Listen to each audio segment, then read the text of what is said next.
Bonjour à tous, petite vidéo truc et astuce automobile ou comment j'ai pu et vous pourrez peut-être un jour économiser plus de 200 € de réparation. Que s'est-il passé?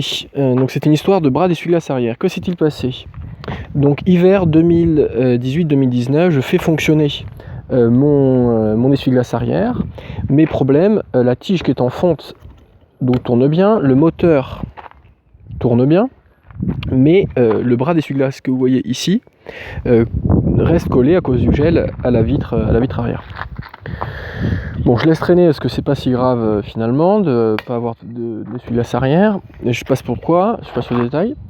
Et donc concrètement, au mois de juillet 2019, je vais chez Speedy à côté de voilà, où je suis en ce moment, et pas chez Speedy, chez AD, et je leur fais faire la révision. En même temps, je leur demande un devis pour réparer ce bras qui ne fonctionnait plus, cet essuie-glace arrière.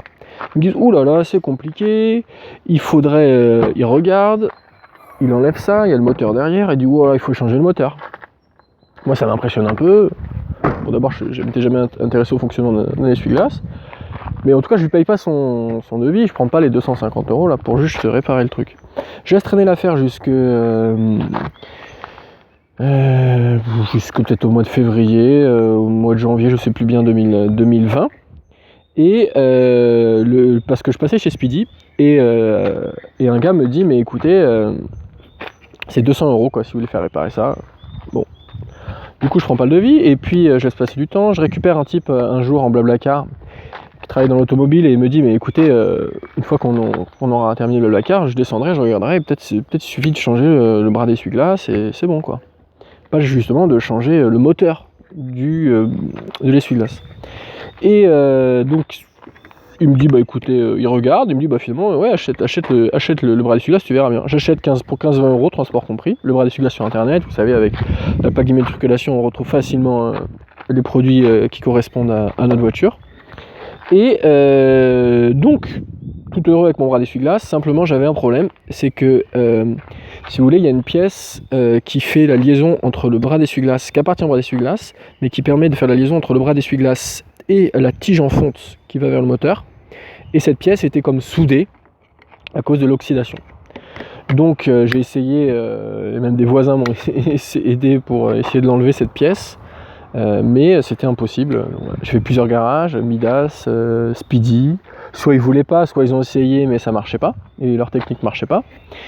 Même avec des techniques, pour expliquer sur des vidéos sur internet, je vous laisse regarder comment on peut enlever des bras d'essuie-glace avec certains outils très spéciaux. Mais en tout cas, avec ces outils très spéciaux, ça marchait pas.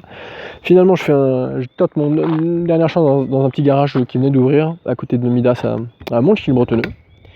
Et finalement, eh bien, le type que je connaissais, qui était un ancien de chez Midas, justement, qui avait ouvert son garage, eh bien, avec un coup de disqueuse, en 2 minutes, même pas, c'était fait. Il m'avait enlevé cette pièce sur laquelle un autre garage en tout cas, en l'occurrence, n'était pas arrivé à enlever.